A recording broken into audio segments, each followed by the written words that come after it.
get it up here. And he's going to be Hamilton, and it's the right person to get it up. And then Magnay gets the crowd up and about. Sobey. Oh, that went in. Are you kidding me? What was that? Clark Good play. had the chance. Bryce Hamilton got the hand in the way.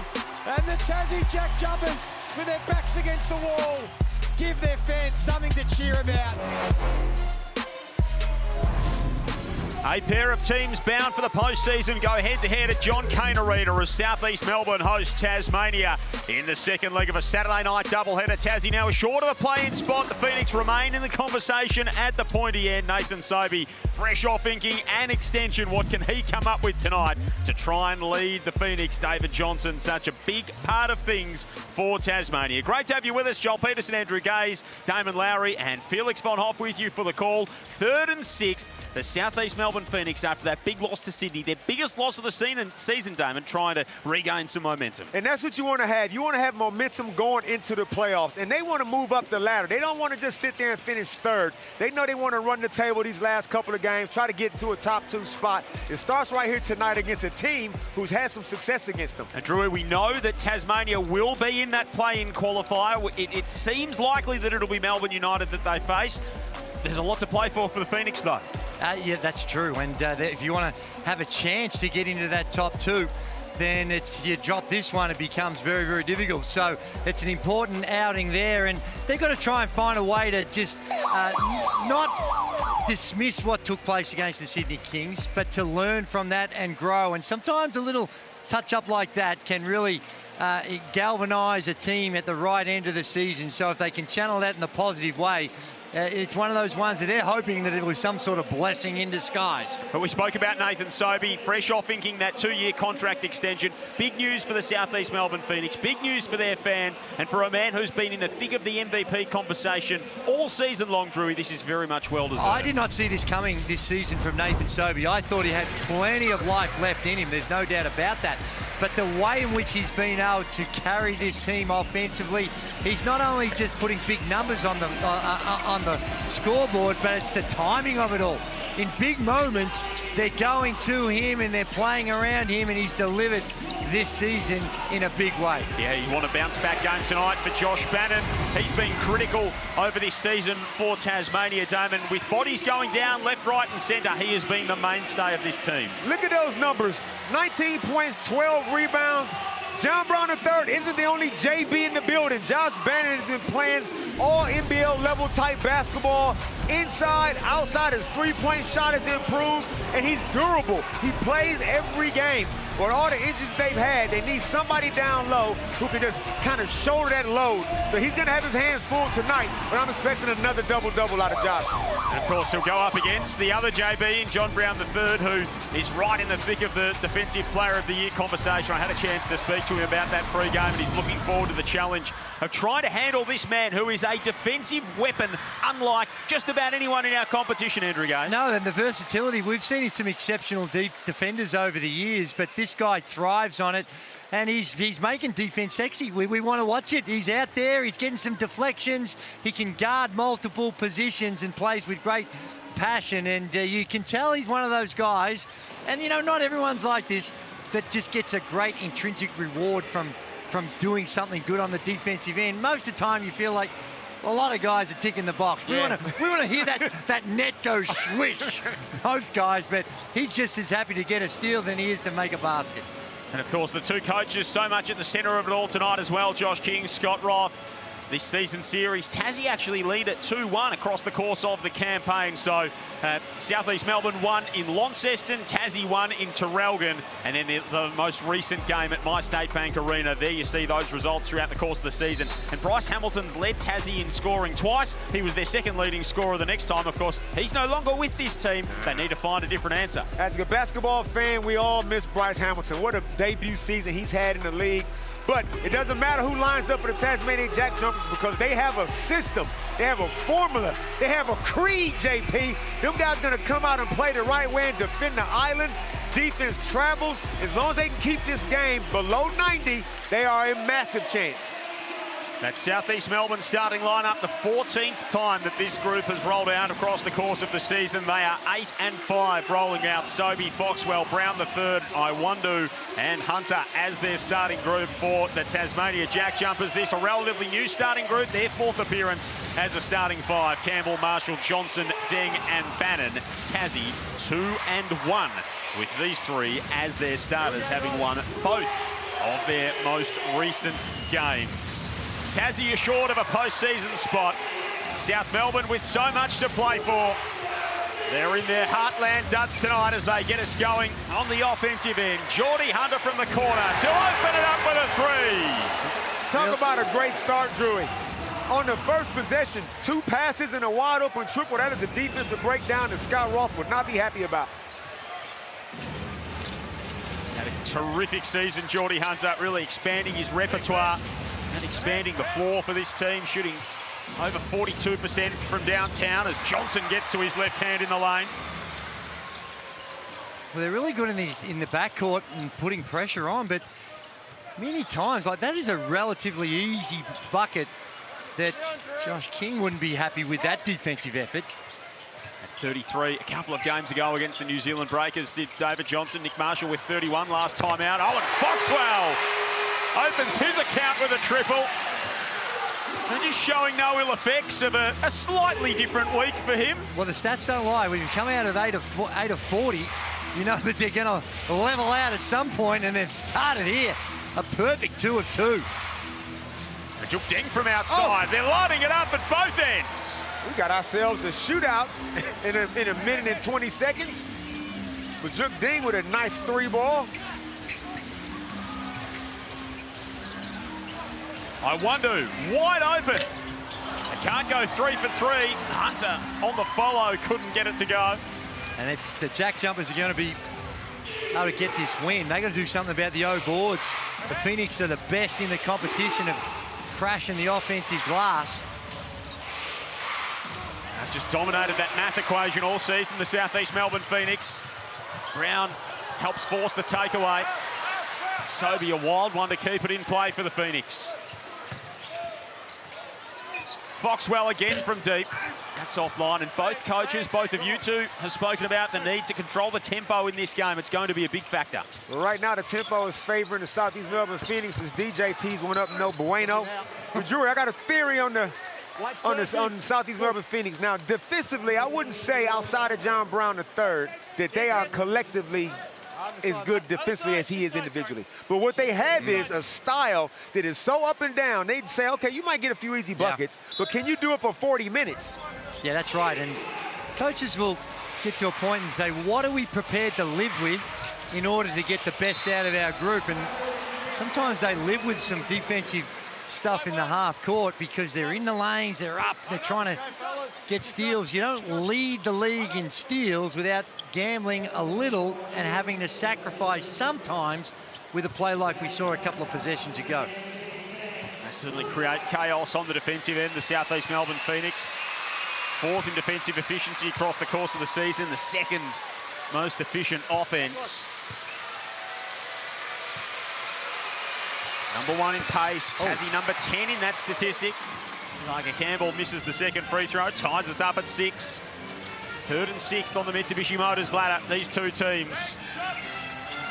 Nathan Sobey, if you've just joined us, announcement, he signed a 2-year contract extension that'll take him through the NBL 27-28 season. As you said, Damon, he'll be 37 years of age by the time that deal expires. Majuk Deng from the corner, he's got 2 in the early going. Yeah, we remember what Juk did when he was here in the championship series. His scoring exploits is no secret to none of us. Yeah. Well, they don't win that championship without Majuk Deng. He hit a couple of big threes at big moments, and he can stretch the floor and put some pressure on the Phoenix defense. Quite incredible when you look at this Phoenix team. They lead the league in a lot of really important categories like steals and three-point makes, and it's testament to this guy right there, Josh King. He's playing a brand of basketball that is perfectly built for the personnel that he's recruited. And that's what I like, Joy, the brand, because we see a lot of copycat tactics being used by a lot of teams in the league, but nobody in the league plays like the Southeast Melbourne Phoenix, not for 40 minutes. Ooh, Nick Marshall taking it all the way and fouled on the pickup. Jory, you've seen Nick Marshall, obviously, like some NBL 1 days. Yeah. My word. Sometimes when you see a guy who doesn't get a whole lot of playing time, you think, oh, is that guy really that good? Yeah. Nick Marshall believes that he is really that good. And you know, there's a lot of players at the NBL 1 level that just need an opportunity like Nick Marshall. Oh my goodness. 3 of 3 for Majukdang. He is turning it on.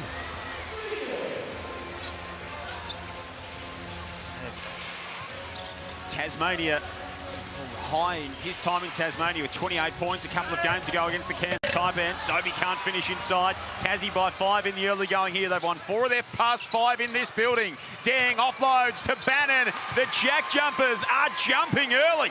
And there's the unselfishness just to be able to find the extra pass. Brown with the offensive rebound off the miss. Sorry, JP. That's what's good about Josh Brandon. He can get a rebound and then push the break.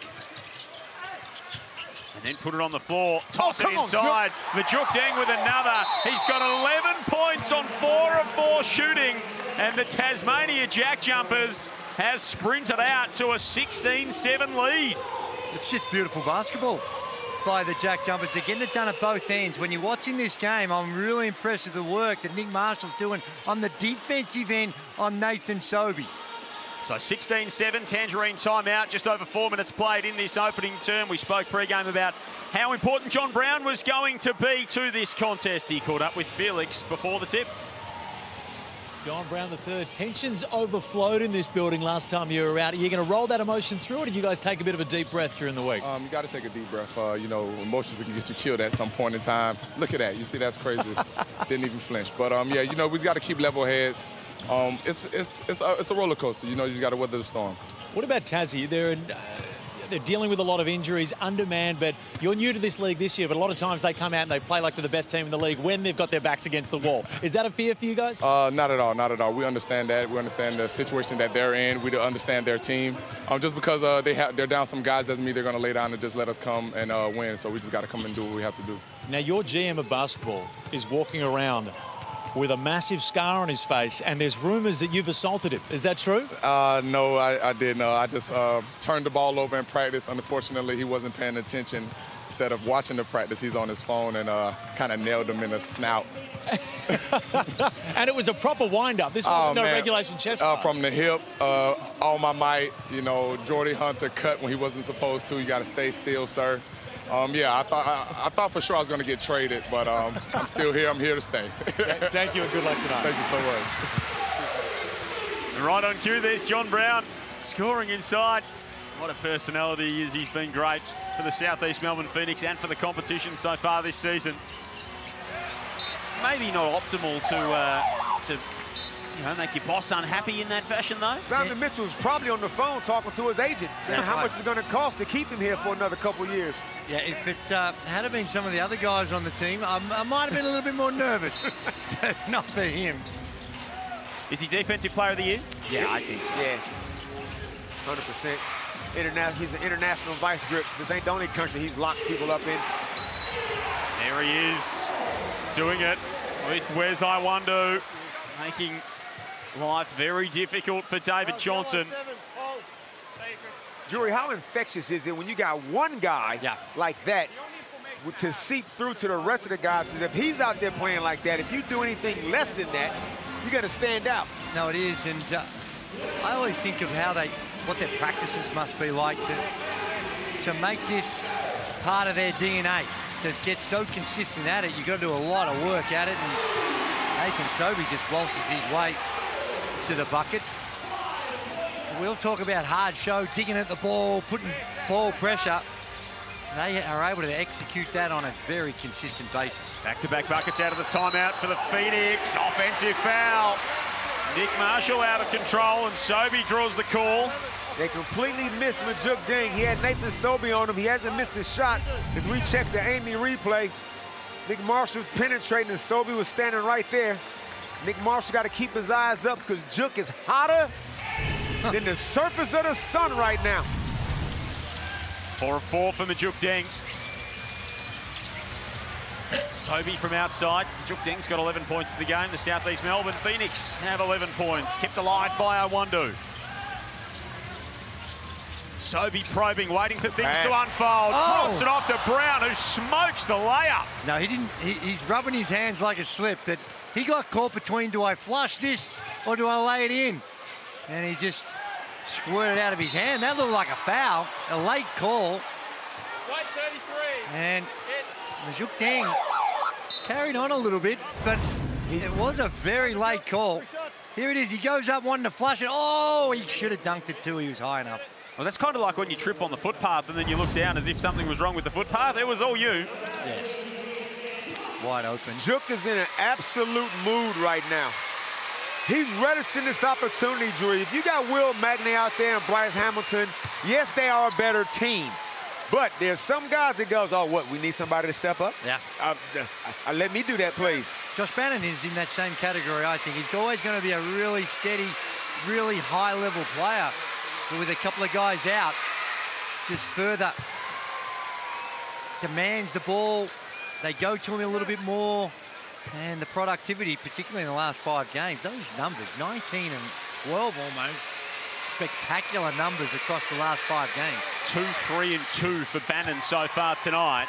Majuk Deng is outscoring Southeast Melbourne by 3. He's a very good free throw shooter, Majuk Deng. What's he shooting out there, Drew? He's high 80s. High 80s, he'll get it done. 76 of 87 on the season.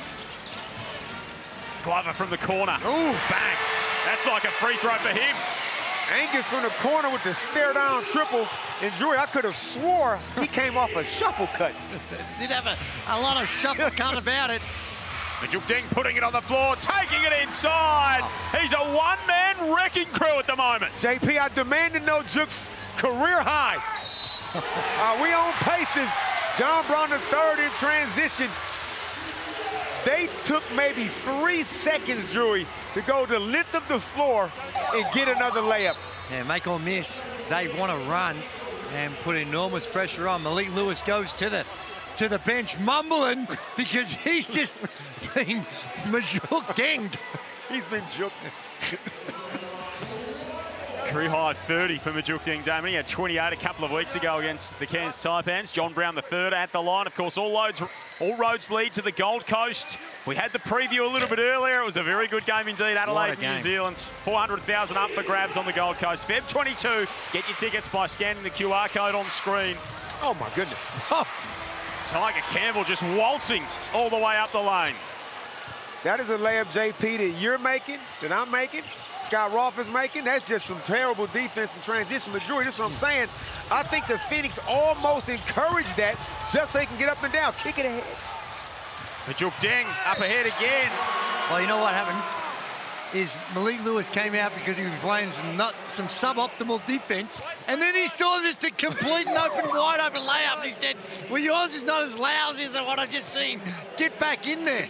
So straight away, point to him in anger and told him to get back out there. DJ Mitchell and John Brown come out of the game. This is the first quarter, ladies and gentlemen, and Majuk Deng is going to the stripe for his 17th and 18th point. Of 23. Wow. 17 of 24 points have come at the hands of this man. If Scott Roth even contemplates taking this man out in these last 3 minutes at any stage in this first quarter, there's going to be some furniture moving over here. You must have been watching Victor Wembanyama against the Lakers this week, where he had, what do you have, 30 in a quarter? Majuk Deng's got 18, the most points he has in any quarter of his NBL career. Nathan Sobey splitting the defense. He's fouled on the way through. Sobey will head to the free throw line. Against his old former Brisbane Bullets teammate, Anthony Drimmick. And he just did that low pickup, Drewy. There was a time that move didn't really exist. I think James Harden popularized it. Take the dribble, Stretch both arms down low, almost invite the defense to reach at it. Get yourself a foul called. 1 of 5 so far for Nathan Sobey. 3 assists, just 2 points. Right in the thick of the MVP conversation all season. 22 points a game, 4 rebounds, 4.5 assists, 2 steals, shooting 35% from outside. He had 27 and 5 threes last time these two teams met. 28 and 5 threes in their first meeting down in Launceston. He leads both strike. Second for Sobey, falling there. So 3 points, 1 of 5, 1 of 2 at the line for Sobey. Tiger Campbell coming downhill. He was worried out of the points. Glover back the other way. Lewis into a 3. Sobey soaring for the offensive rebound. Clark in the corner. That's his spot. Second shots. Another offensive board. It was Sobey coming in. They really test you because it's not just the bigs that go to the O boards. They've got 5 guys crashing as Grimmick just knocks down the 3 ball. The JackJumpers is throwing out their normal, let's control the tempo, let's keep this game low. Is Ian Clark. Uh-oh. The man from Memphis, 2 for 2. None of them hitting the rim. 9 3-pointers between these two teams in the opening frame. Clark didn't have his hairdresser available to do his hair against the Sydney Kings, and he went with the buff look, and it wasn't one of his better outings.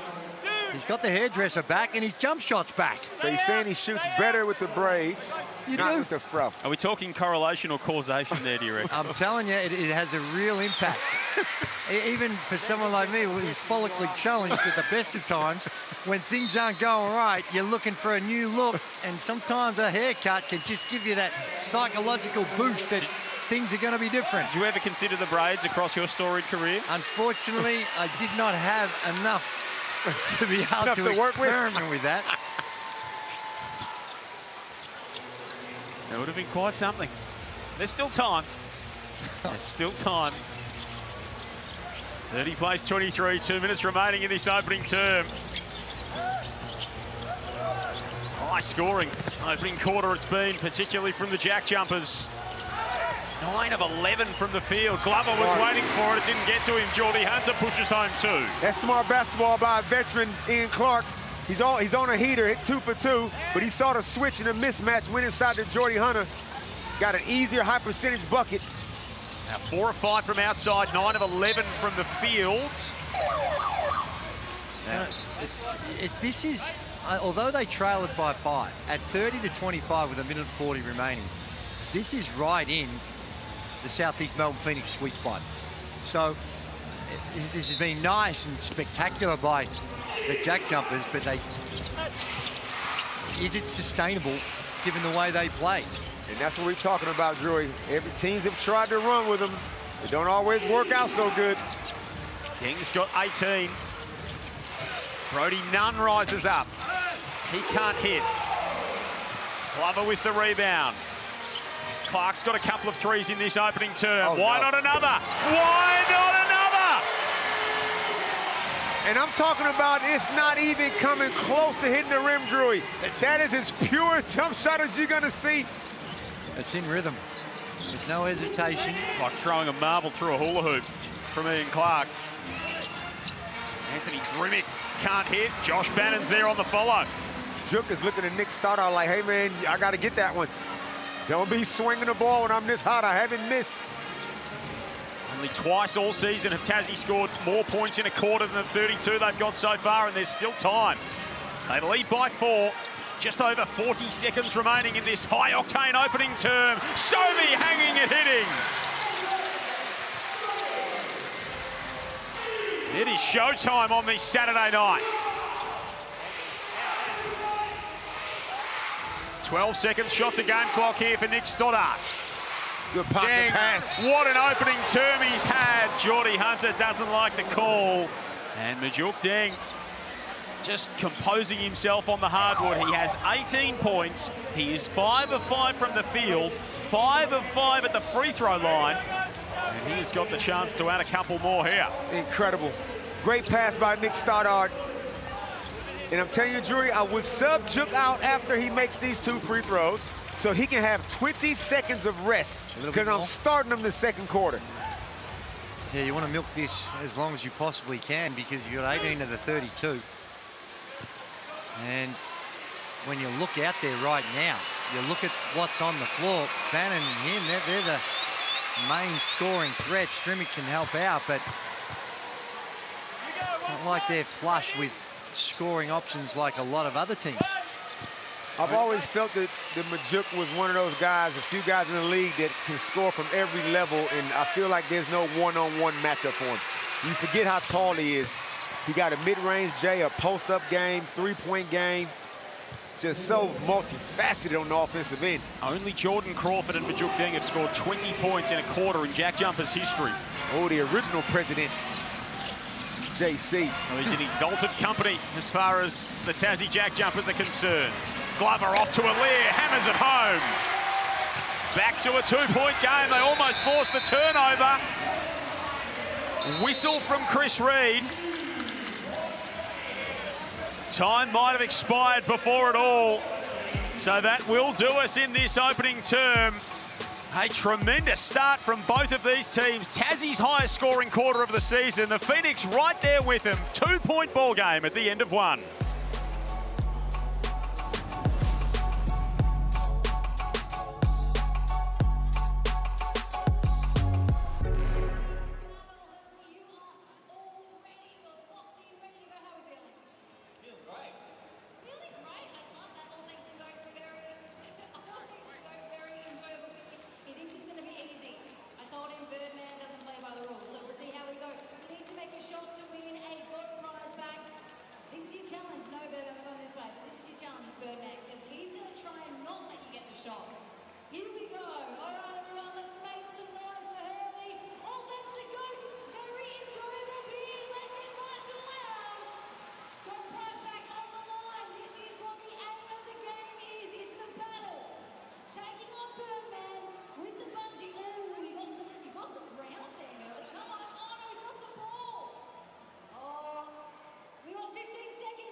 Welcome back to John Cain Arena. A high-scoring first quarter has the Tasmania JackJumpers leading by 2. And right now, Southeast Melbourne, well, they have a Majuk Deng problem. 20 points in the first quarter. What are we going to see now?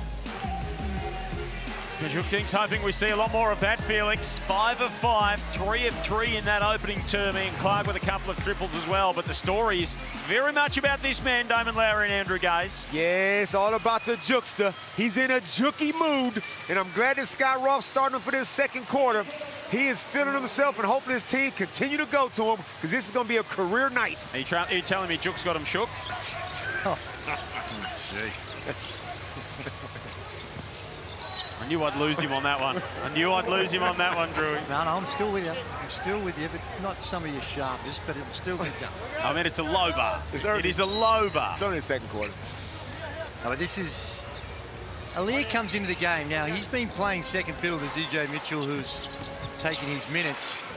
But with some of the defensive challenges, they go with Aliir. He gets an early look. Johnson's been quiet in this early part, just 1 of 2 so far. Hasn't really been required, to be fair. Tassie shooting 10 of 15 from the field, 4 of 6 from outside. Look at Aliir and Josh Bannon getting tangled up. Some of the most impressive work, I'm most impressed with the Southeast Melbourne Phoenix. is the breakneck speed they play at. They don't turn the ball over. In that first quarter, they've got no turnovers. And they are playing at breakneck pace. They got Owen Foxwell, who only averages 1 turnover a game. Tiger Campbell on the other end only averages. Good pass! And Japan again! With authority, he's shown us everything.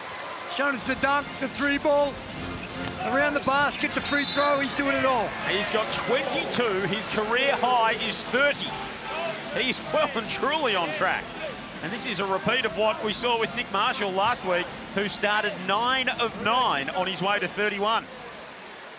That is impressive. And then you know what happened 3 seconds later, Drewy? Owen Foxwell. But down the other end. Down the other end. You got no time to celebrate when you're up against Phoenix.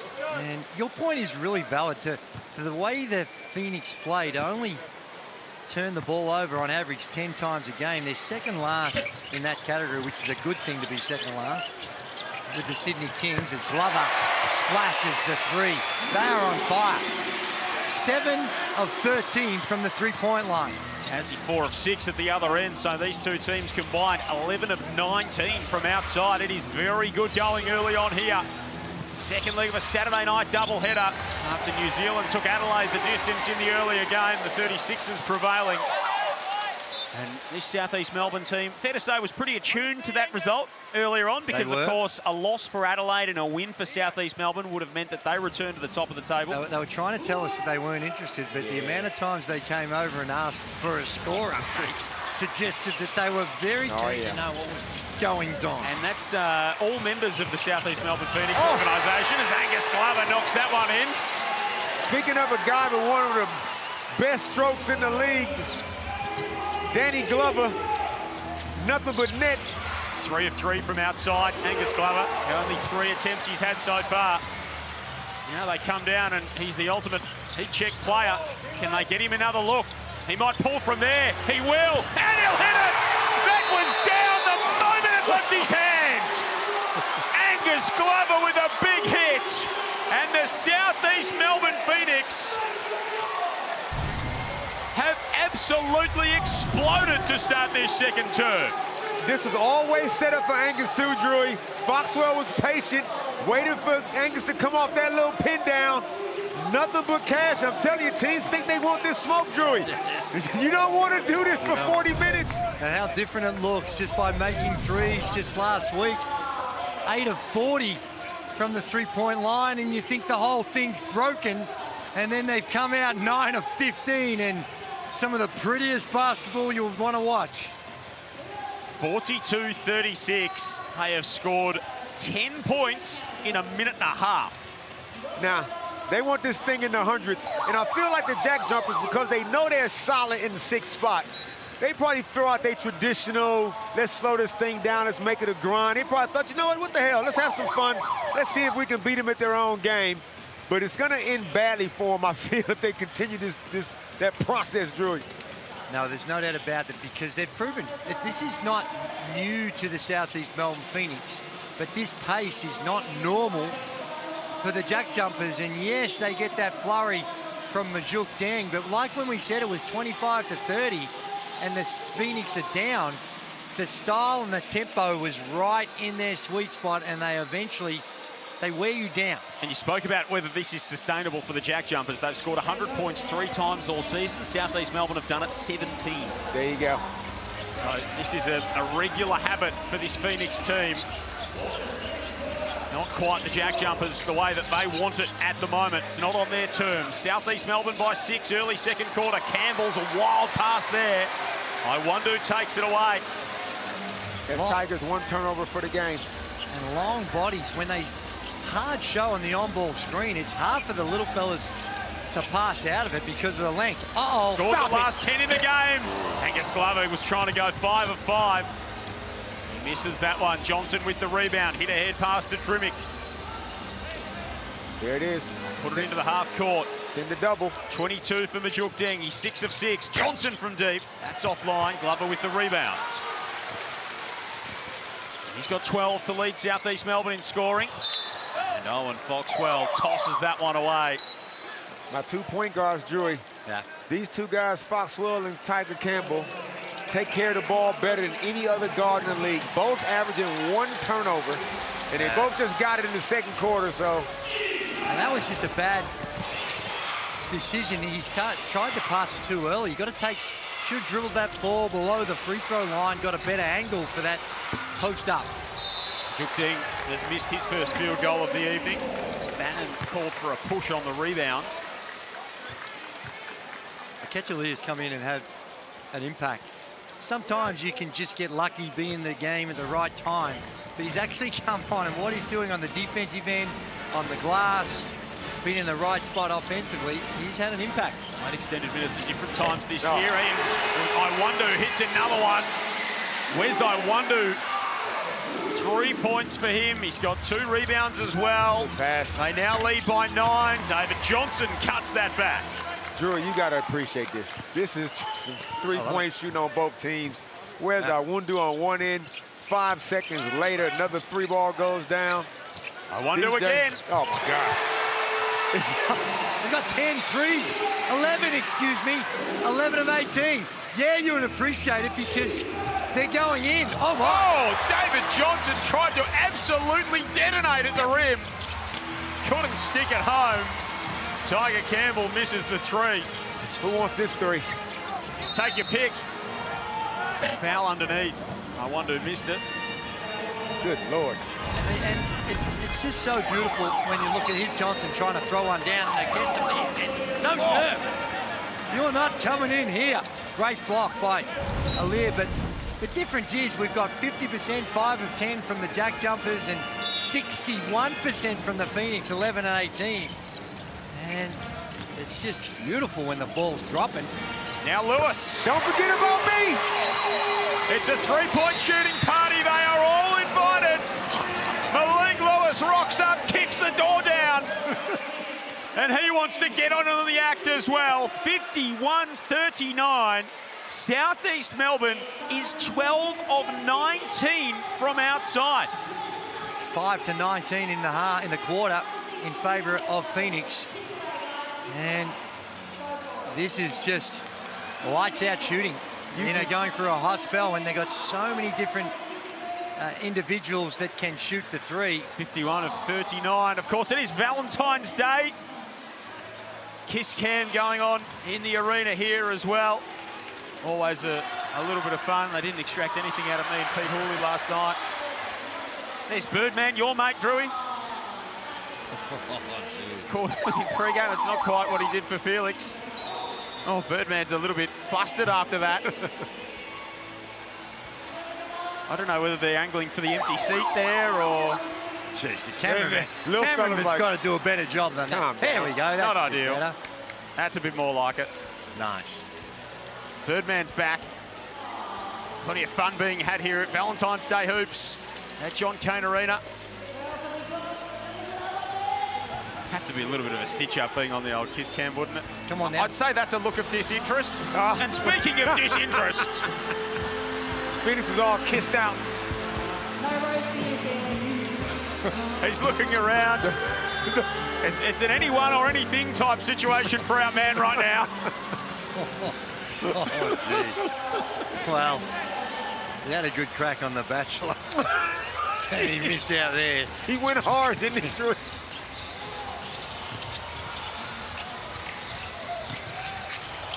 All in good fun on this Valentine's Day. Tiger Campbell sliding his way inside.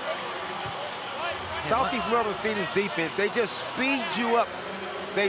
It's so hard just to get a normal catch to initiate your offense. When you do, you feel like you should penetrate.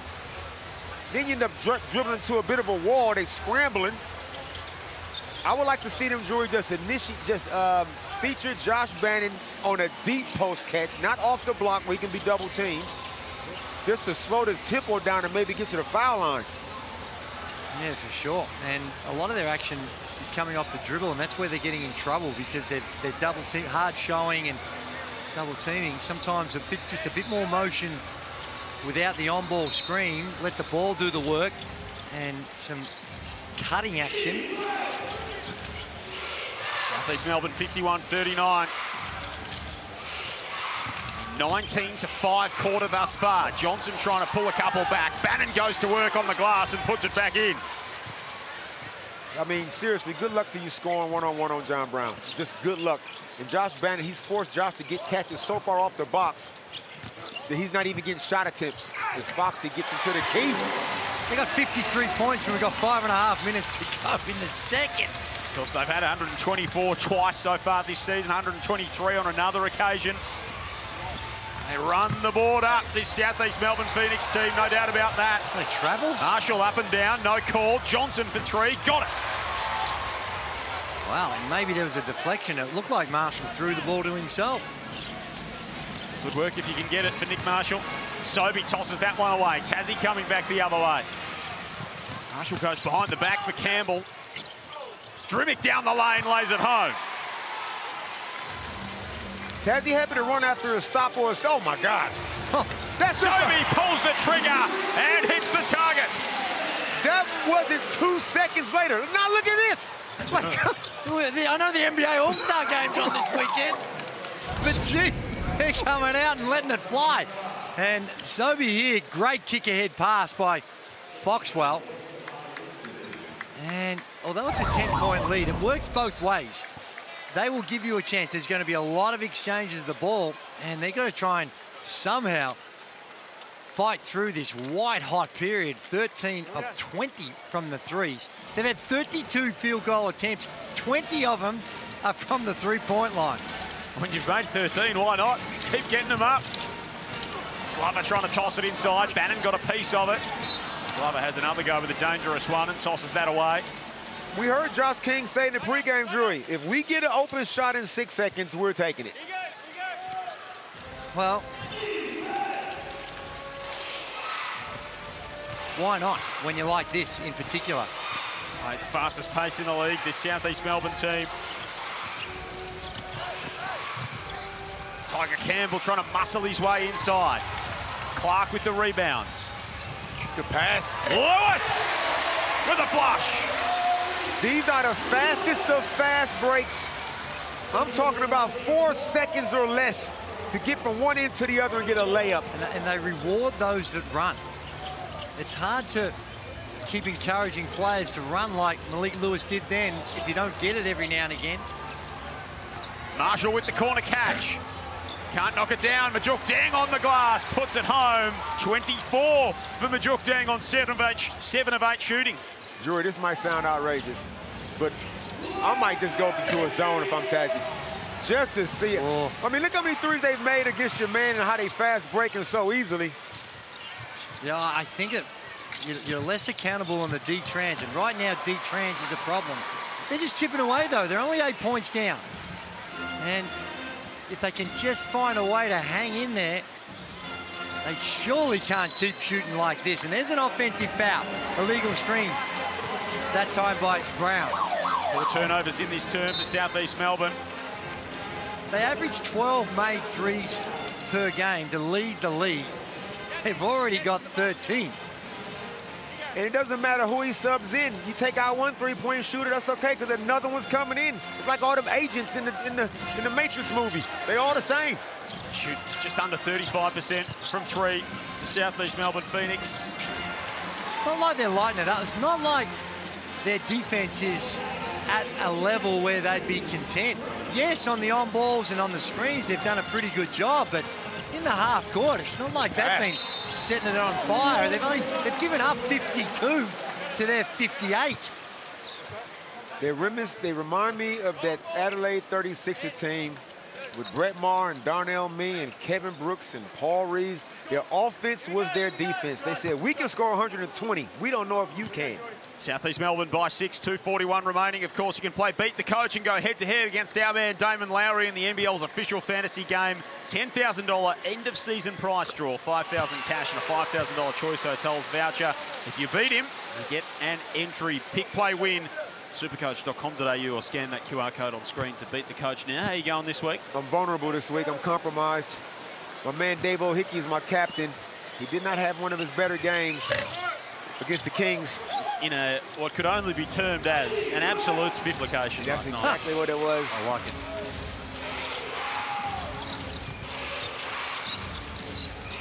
Win for the Sydney Kings. They've got a big game tomorrow against the Perth Wildcats. That's going to be all kinds of fun. Couple of injuries for the Wildcats to worry about in that one. Bannon misses. No Windler, no Henschel for the Wildcats tomorrow. Ian Clark pulls the trigger from outside. Bannon rips down the rebound. He's having a productive half. He's Josh Bannon as always. Nick Stoddart's on the end of some good work. And they've got this margin back to 5 of Tasmania. They will not lie down, this JackJumpers team. We know the fight that they come to every game with. They trailed by 12 in this term. It's now 59-54 with 2:08 remaining at the Tangerine timeout. Joy, the Tassie bench consists of Brody Nunn, who's played 3 minutes. Archie Woodles played 2 minutes. And Anthony Drimmick, 9 minutes. Yeah. So I'm saying, in the second half, that starting 5, there will be some fatigue. And I'm saying they can't go to the bench and try to still maintain this. So I feel like this is fool's goal right now. Let's listen into Josh King. I'm going horse. It's embarrassing. It's fucking embarrassing. He is not happy with his team at the moment, the South East Melbourne coach. He finds it embarrassing. I would imagine the 54 points is the reason why. No, well, I think it's the 54, of course, but the reason for the 54 is their defense. And he's using the word embarrassing, not because of what they're doing offensively. It's the way in which they're guarding. And he just doesn't want to be a team that's just going to try and shoot people. He wants to be able to outplay them at the other end. But you're giving up 54 points at 54%. And a lot of those coming in transition. I feel like this is who they've been all season. Yes, this is an abnormal shooting performance by the Jackies, but I feel like this is their style anyway. Scored 13 of the last 19 points in the game here. Tasmania. It was a 12-point game. Now back to 5. Chris Reed's called a foul. Glover knocked it down. Johnson called for wrestling with John Brown, and it's going to be in the bonus, so Brown's going to shoot a couple of free throws. Tassie in their clash strip tonight in the gold. South East Melbourne in their Heartland strip. It's their Heartland round, their final home game of the season, so paying tribute to grassroots basketball. Heaps of young domestic juniors out on the court pre-game, which was great to see. And this fan base is engaged, and this game here, they've been electric. Even before they went on this tear from the three-point line pre-game, they just sensed something special happening this season for their team, and it's fun to watch. And they play a style that their fans will engage with as well. It is so exciting. It's so invigorating, the style that they play. If you blink, you'll miss three-pointers. That's up and down, and David Johnson, this nice step through from JB. JB won. David Johnson's picked up his 3rd foul, and Scott Roth goes, I'm gonna let you ride. Actually, nope, Anthony Grimmett was gonna come in for him. Sobey thought about it, rises up from the mid-range. That one's offline. 3 of 8 so far for Nathan Sobey. Ian Clark, you can't give him that kind of opportunity. Can you at least hit the rim, Clark? There's nothing but net. 4 of 5, 12 points for Ian Clark. If they didn't change anything other than just try and secure the ball, 7 offensive rebounds, and a lot of those kick-out threes. Bannon from outside, that's a bit strong, and the Phoenix will get out and run. Under a minute left in this opening half. Glover's got 4 triples to his name. Doesn't get the friendly roll, and that is trademark John Brown. Oh my God, this dude's work rate is just ridiculous. All right, we might need to replay, Drewy. JB3 comes flying in from the right wing, gets the offensive rebound into a dribble handoff, pick, and then rolls and gets a layup. And right back in Josh Bannon's face. Indefatigable is John Brown. Amazing endurance and explosiveness, and he's right at the forefront of things again. Now that'll be a turnover, but that is a forced turnover because of the way in which he was putting ball pressure on that pass. But I don't know what Josh Bannon was doing, but there's the boards by Brown for yet another opportunity. Simple pick and roll. He just don't stop. Constant movement. You talk about can build a career off of just effort and defense. It is exactly what this man has done. At the free throw line. Incredible 200 rebounds on the season now for John Brown, and a good percentage of those have come at the offensive end. Only averaging 11 points in the 6 boards, but the style of play that Josh has, he is the perfect piece. Somebody's got to be the screen setter, Drury, to do all the little things. Yeah, those numbers don't reflect the impact that he has had on the Phoenix.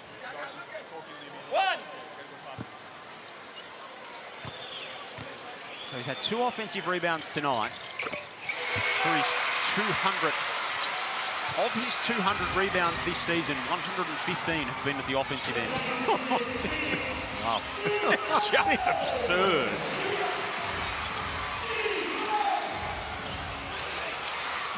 An 11-point game. Southeast have had it out by as many as 12 in this quarter. Foxwell fouls because they had fouls to give, but he did it too early. There's still 10.5 seconds to go. And they weren't, then there was, what, 8 seconds left on the shot clock. So he could have killed a few more seconds before he committed that foul. Big halftime show coming up with Felix and the boys to break it all down. Bannon to the corner. Deng's been white hot in this first half. Goes back into Bannon, turns it around, turnover. Yeah. Sobey in the open court, doesn't get it off. He went all the way in for the dunk. The clock beat Nathan Sobey. And the Southeast Melbourne Phoenix go to halftime with an 11-point lead, 67 points in the opening half. It's still 7 short of the most they've scored in a first half this season, which is remarkable. It's been a high-octane start here at John Cain Arena. Southeast Melbourne 67 to Tasmania 56. Angus Glover has been scorching. He's with Felix von Hoff. Thank you, Joel. Hey, we were just here, Majuk Deng having some words for you as he was walking out. Did you get any word on what that was? No idea. Probably just didn't like the physicality down low. Now, you guys, they jumped out to a really hot start. You managed to put them away a little bit, but they just won't go away, will they? No, for sure. I mean, they started really well. Obviously, Majuk's come to play tonight. When we get the game on our terms, obviously we can just do what we want, but yeah, they're hanging around. They're a good basketball team. What's the key to getting the game on your terms in the second half?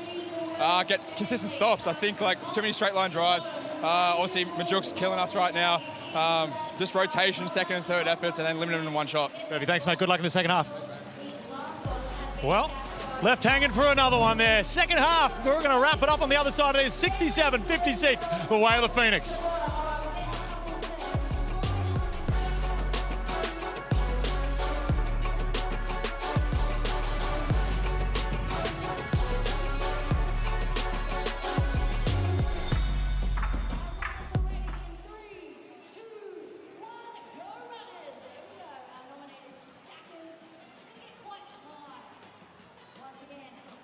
Stanley from top to bottom. Good job. Here we go.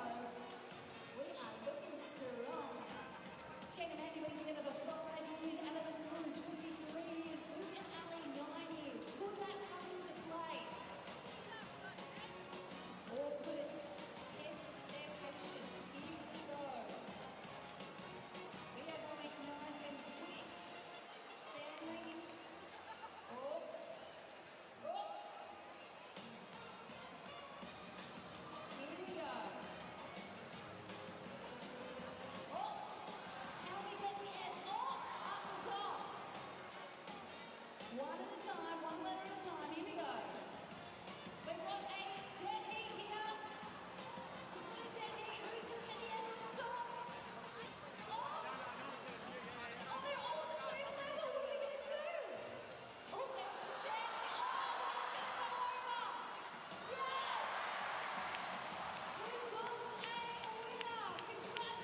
High octane first half. It was that man who is on fire for the Tasmania JackJumpers. 26 points, 22 of them coming in the first quarter. But the South East Melbourne Phoenix, if you want to play high octane basketball, you're going to have to bring it because that is their game style. They will win these things 120 to 119 and they will walk out with their heads held high. Damon Lowry, Andrew Gaze, what do you make of that first half? This is the exact kind of half that Southeast Melbourne Phoenix wants.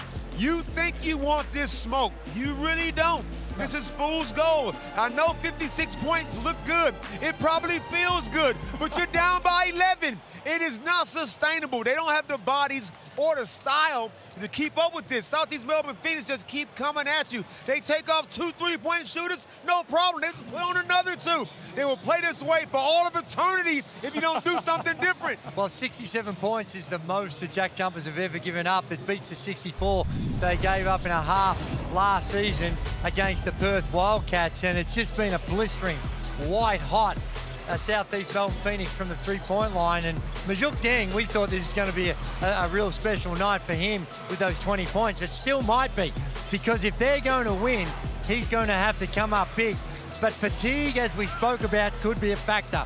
31 points have come from the Southeast Melbourne Phoenix bench as opposed to only 9 from the JackJumpers. They rely on their starters, and Majuk Deng is going to have to drop a 50 if they're going to keep up with Phoenix.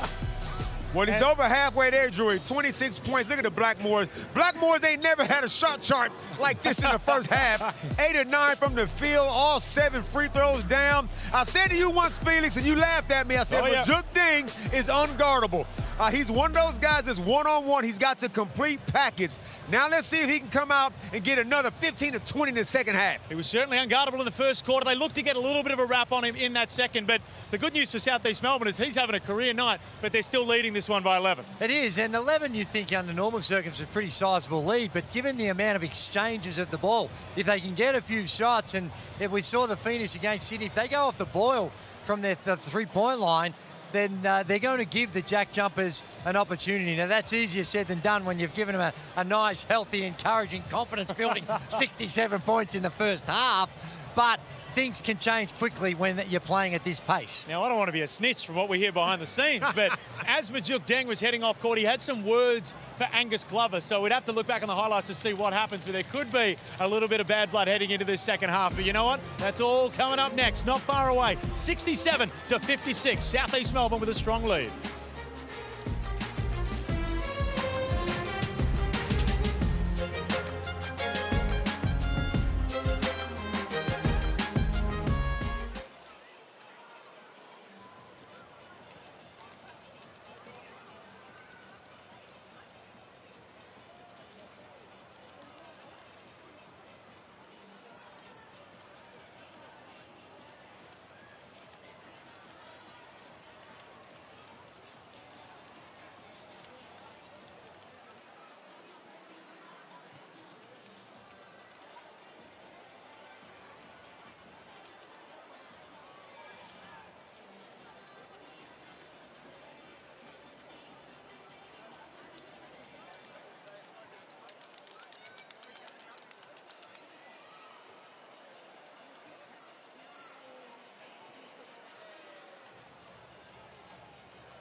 Pregame has been trying so hard to create some sort of magic.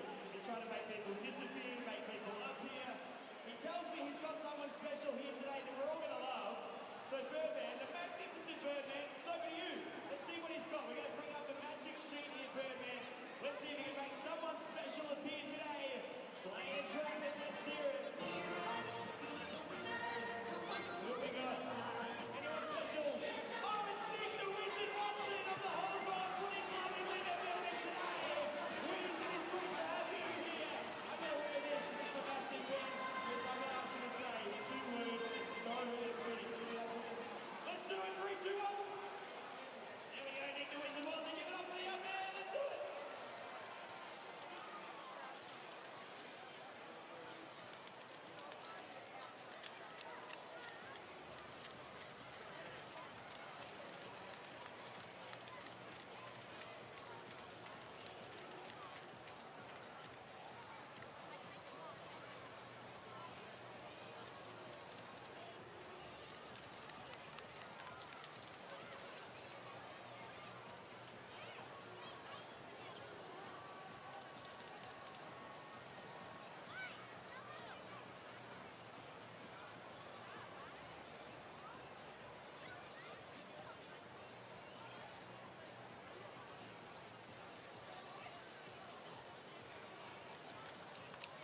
everybody's going out and getting as much talent as they possibly can. Night in and night out, anybody can beat anybody. I've never seen it like that. You're in a league right now that the standards like this. The whole league just did this. This is going to be a really, really special year.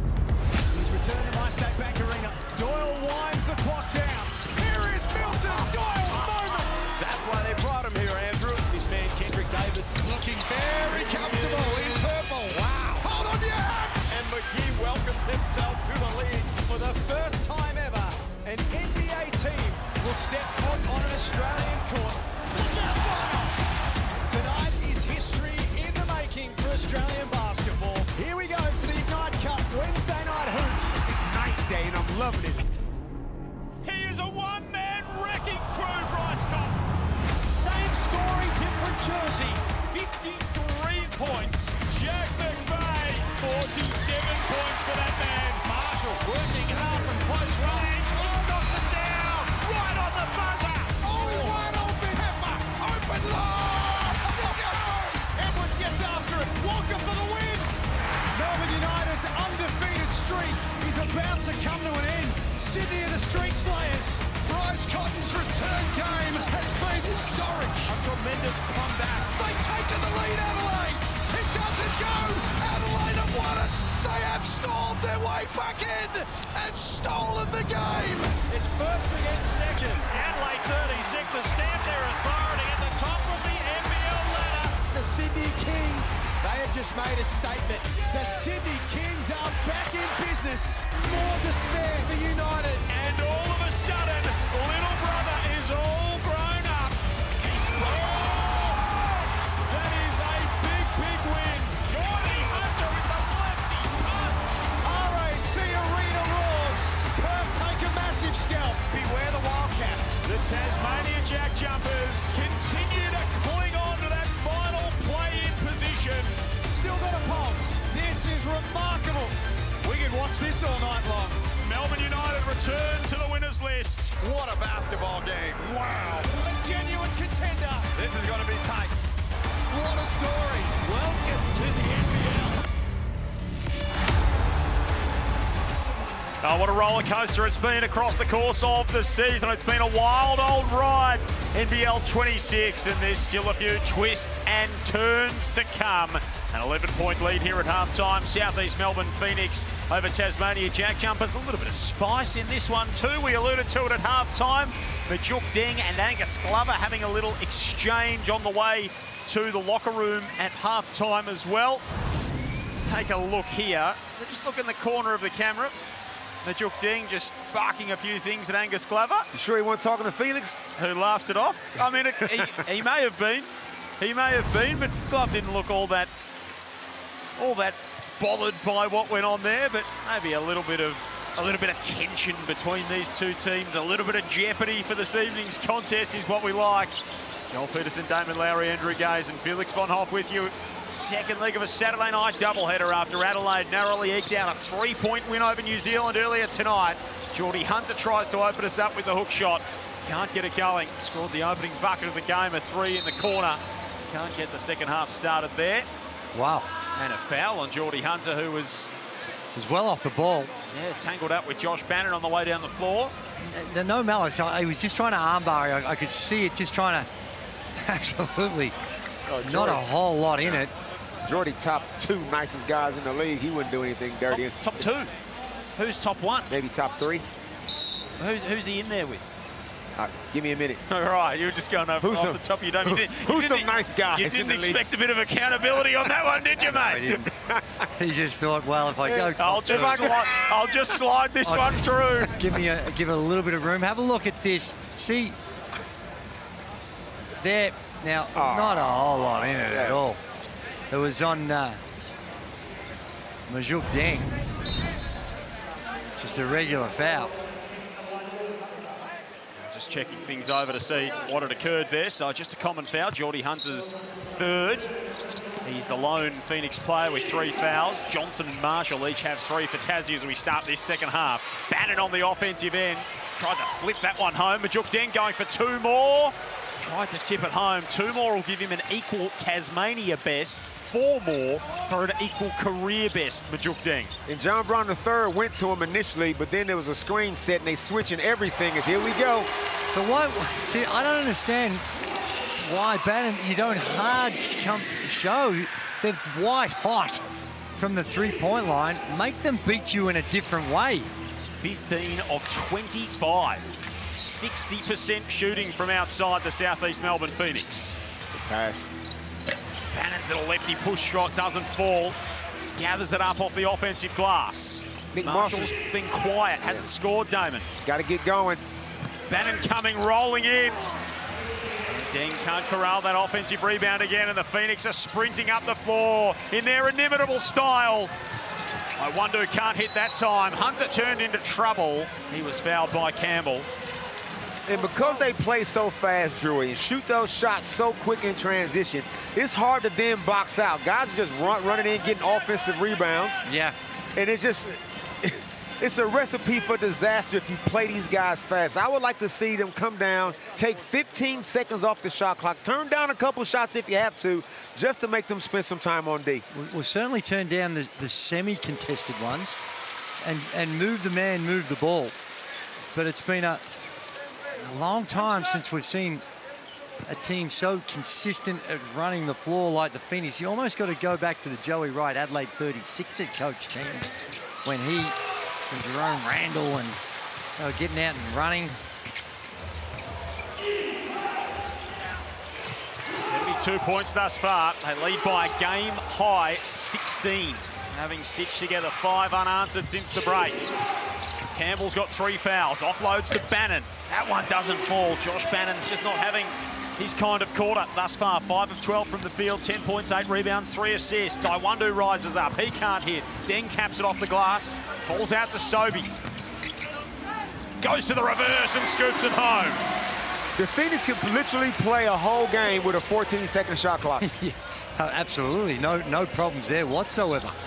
It's not like they're taking tough shots as Marshall splashes the 3.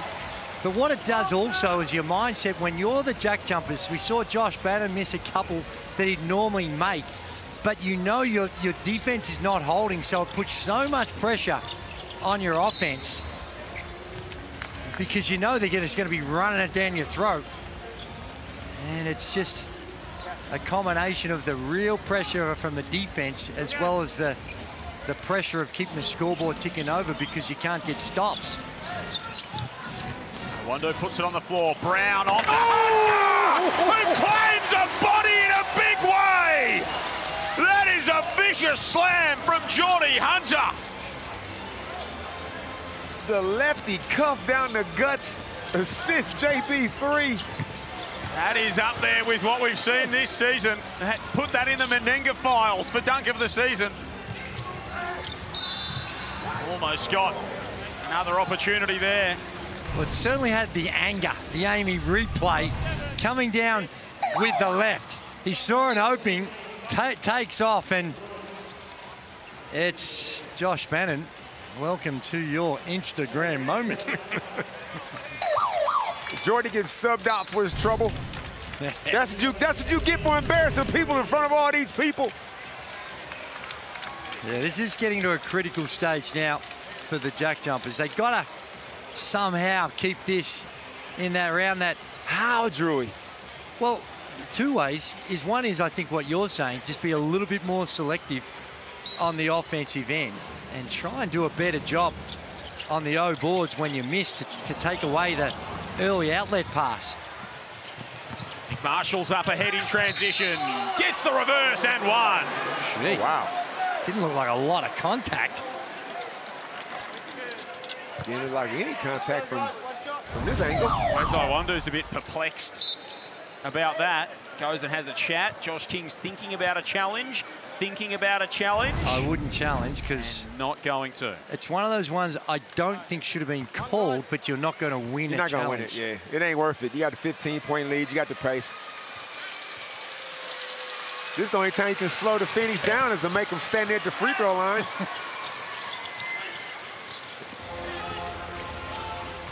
High-octane game. Have a look at them. Just race up the floor again. seen it all season long from this Southeast Melbourne team. Malik Lewis now swooping in. Assist Sobey. Sobey hit him with the double cross.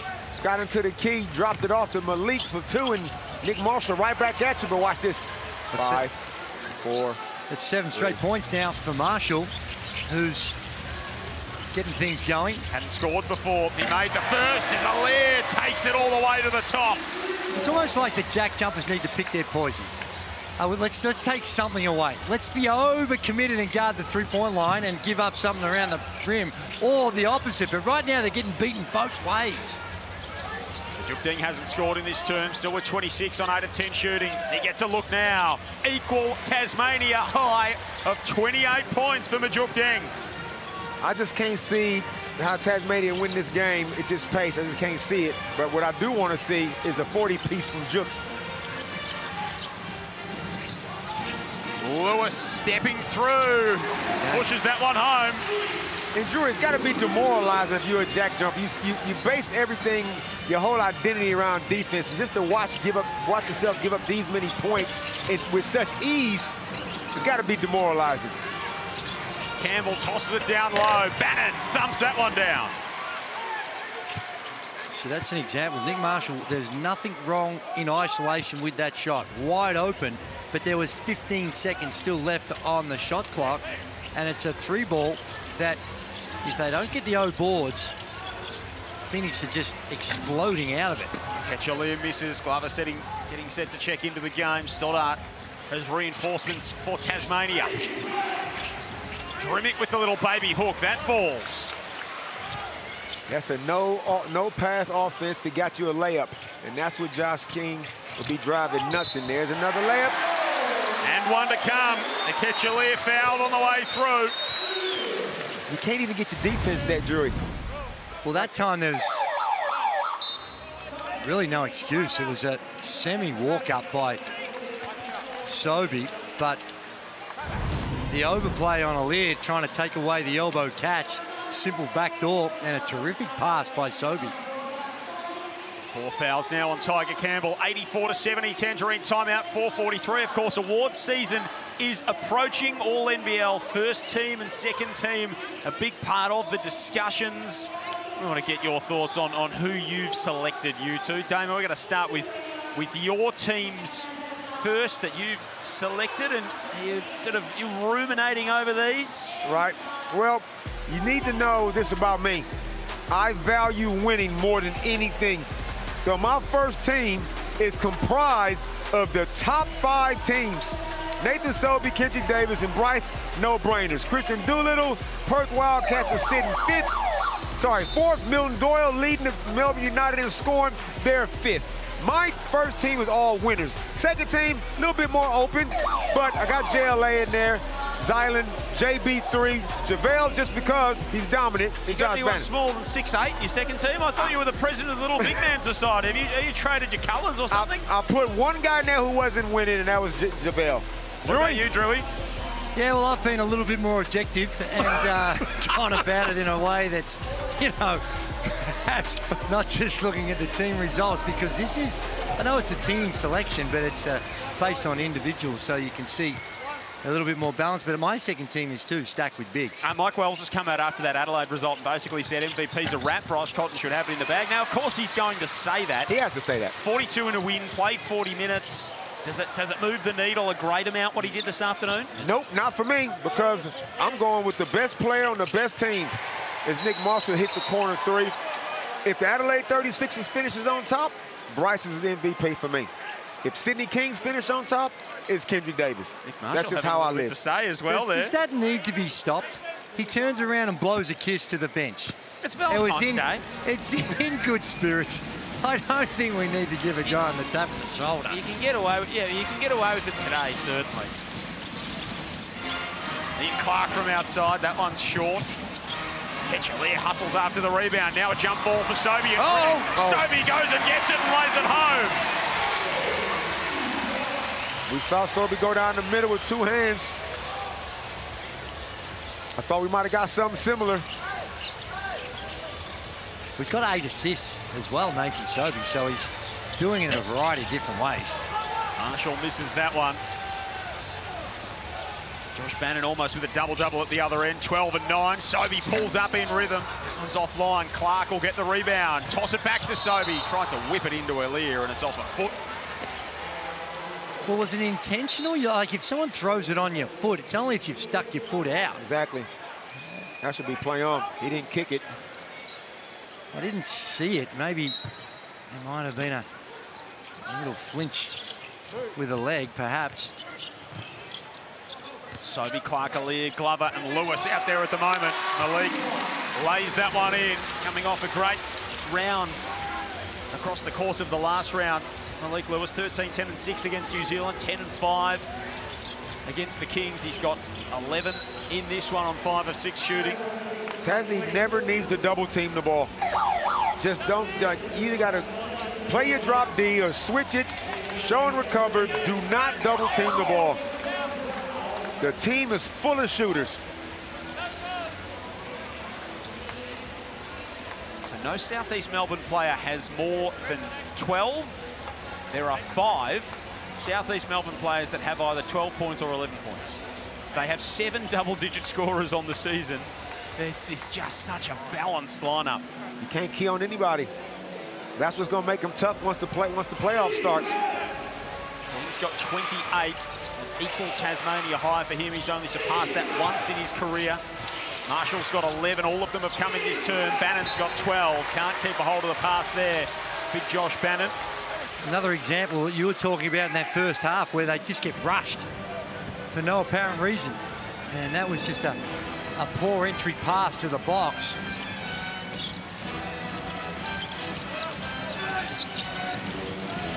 Sobey sizing up Josh Bannon, loses the handle.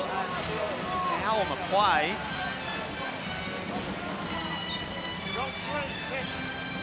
Against Drimmick. The foul call, 3:09 remaining in this third term. Joel Peterson, Damon Lowry, Andrew Gaze, Felix von Hoff with you. Second leg of a Saturday night doubleheader. Adelaide 92 to New Zealand 89 earlier tonight. 2 big games coming up tomorrow. Melbourne and Illawarra here. Sydney and Perth in the Harbour City. Glover catch and shoot. Gets the miracle bounce. Helping for no reason on penetration. Kick out to Angus, who was never, ever, ever going to hesitate. Got the shooters rolling. Nick throws it straight to Malik. Game high lead. Malik Lewis takes it all the way in with the contact. He went up top for the dunk. He had to adjust his plan midstream. He still made it work.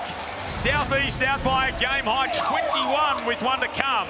Well, there's the help and, as my friend John Casey would say, the user-friendly role that he gets. And good hands. And I can appreciate, given the amount of easy baskets, why you bite in it. But we're watching this guy grow before our eyes. Here this season, despite missing a big chunk of it through injuries, we're seeing him develop into just a super talent with a good prospect of getting to the next level. Continues to do it in an efficient way. Had a career game against Tassie, first time they met in Launceston as well. Absolutely exploded in the first half there for 20 points. Foxwell trying to go full quarterback to John Brown. Yeah, if I'm Malik Lewis and go back into the few seasons ago and see Torrey Craig, when Torrey Craig first came out, he had a lot of those elements that Malik Lewis has. He went on to have a 8-9 year NBA career. Very successful stint now back in the NBL, of course, with the Sydney Kings. All it takes Ian Clark floats that home, high arcing. All it takes is one good summer league, Drewy, and your whole life can change. Yeah, he's a good chance to get drafted, you'd think. Wow, they're just throwing him up now. It's a bit of Hail Mary stuff for the JackJumpers. Last 11 in the game here for the Southeast Melbourne Phoenix to lead by 23. They've pushed this margin out. Angus Glover wants more. Even though Angus Glover knocked down the 3-ball, John Brown went and set this flare screen for him. Angus didn't even know it was coming. John just does this stuff out of just the kindness of his heart. A 14-0 Southeast Melbourne run makes it a 26-point game. He's just wired to get people open. He just goes, let me help you. Let me help you. Pick, cash from the top of the key. If there's not a contract extension on that man's desk, and that man's email and to his agent by the end of this season. When was it? Was it 4 years ago when Perth had him? He was sitting on the sidelines, wasn't able to get the clearances. Maybe they'd be thinking, geez, I wish we had persevered a little bit longer for the following season. John Brown third changes how you view getting 3 imports now. Southeast Melbourne Phoenix are going to get to 100 before three-quarter time here with a minute to play. It's a good point you make, but there's not that. John Brown Juniors, they aren't dropping out of the sky. They're not just a dime a dozen and they're easy to come by. Everyone would love one, no doubt about that. 99.73, minute remaining here in the third. 100 years of thrills, laughs and joy. The Harlem Globetrotters are coming to your city. Your only chance to be part of their 100-year tour across Australia and New Zealand. Don't miss your chance to be part of the legacy. Buy your tickets now. June and July across Australia and New Zealand. It's going to be all kinds of fun. Brody Nunn makes 2 free throws. Local product from here in Melbourne. Played a lot of good basketball with the Knox Raiders in the NBL1 competition. Me and his dad were teammates. Championship teammates in the old Ballarat minor days. He was coaching the Knox Raiders to those championships. The old man, Angus Glover. That's a wild one. Instead, an open shot's a good shot. That was neither of those things from Angus Glover, but he's got the rights, being 6 of 9 so far in the game. John Brown got hit on the back by the pass, keeps it alive, and then tosses it away. So they tried their hardest to turn it over and eventually did, the Southeast Melbourne Phoenix. Phoenix is starting to get into Harlem Globetrotters mode right now. They're trying to bit of razzle-dazzle. And it's sort of coming up a little bit more generals on that last possession. Spot on. Nick Stoddart just zips the dart into the hoop. It is a flat shot, but it's straight in. Yeah, it looks like a 3-iron from Nick Stoddart. Southeast Melbourne Phoenix 99. They've scored 117 times. They have not done it before three-quarter time in any of their games. Even when they've got to 124 on a couple of occasions. They got to 100 against New Zealand by three-quarter time. They have not surpassed it. They won't get the opportunity on this possession. Tassie will be marched to the other end to shoot a couple. JP, we saw the Phoenix score 124 in an overtime win. Yes. Then we saw them score 124 in regulation. Yes, and 123 against New Zealand around that same time as well. Their offense is their defense. So 124 against Sydney in round 15, 124 against Illawarra in round 16, and then 123 against New Zealand in round 18, and 118 against Cairns in the same round. Free throws here for Drimmick. Burgers for the Southeast Melbourne. Oh, no, it's a violation. Lane violation. Oh, boy. Do it all again. The tension and the drama.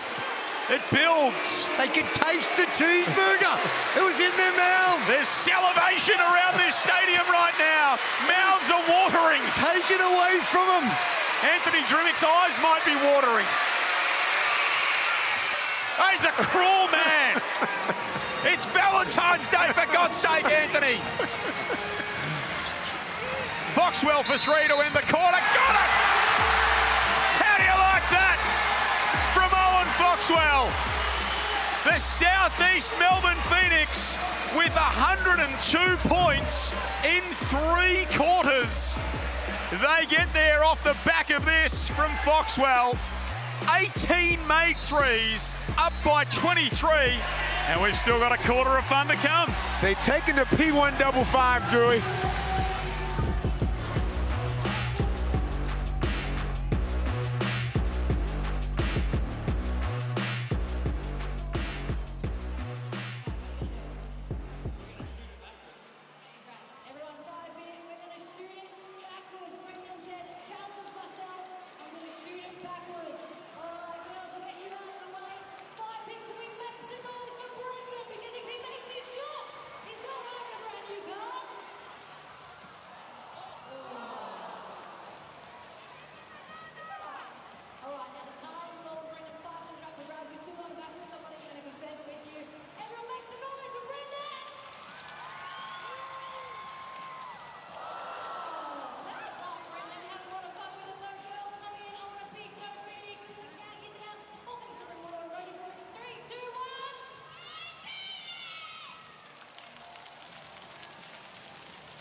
It is all happening at John Cain Arena. The fans are going wild. 102 points in the quarter.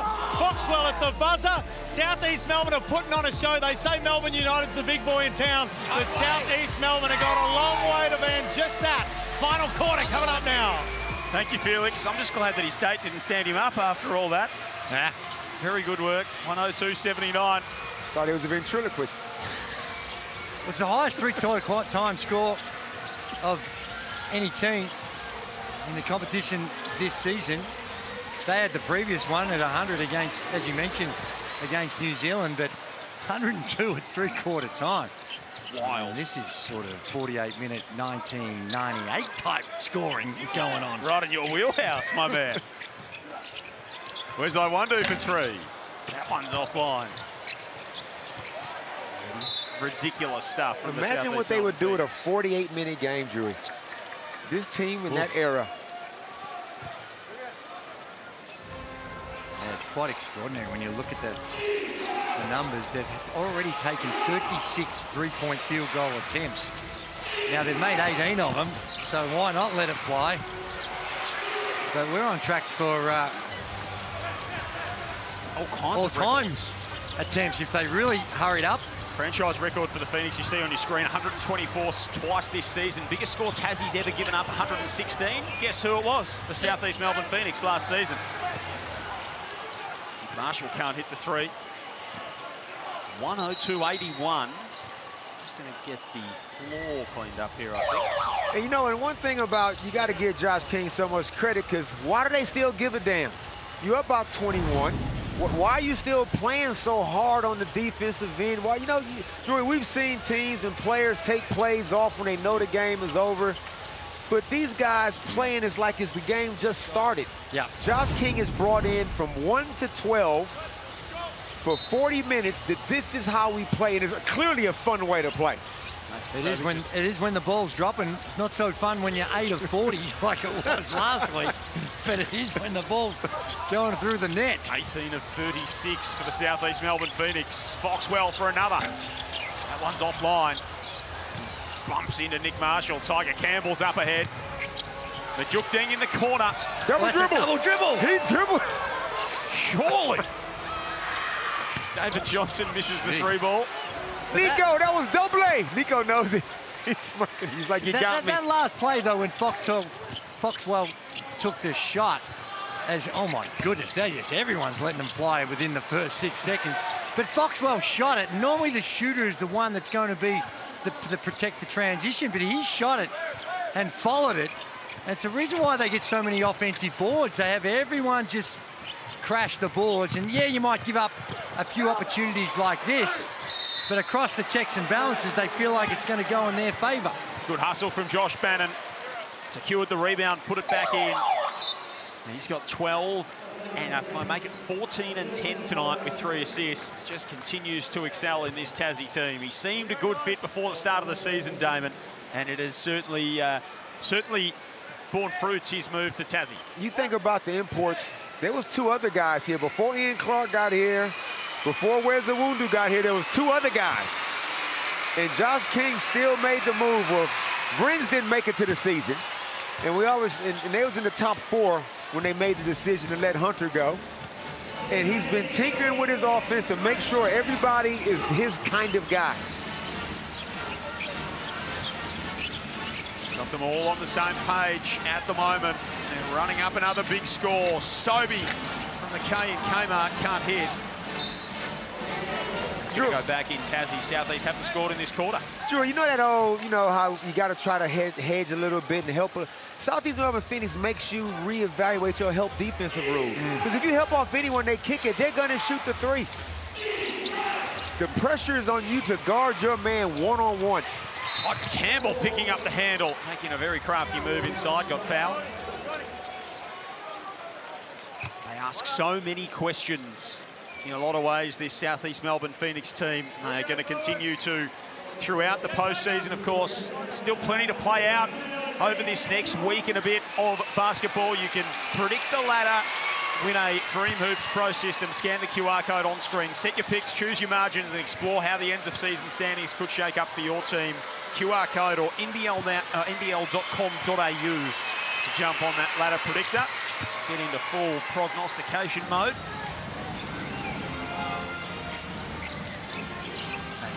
Game next Friday, Perth and Adelaide, is going to be so critical to how it all shakes out at the top of the tree.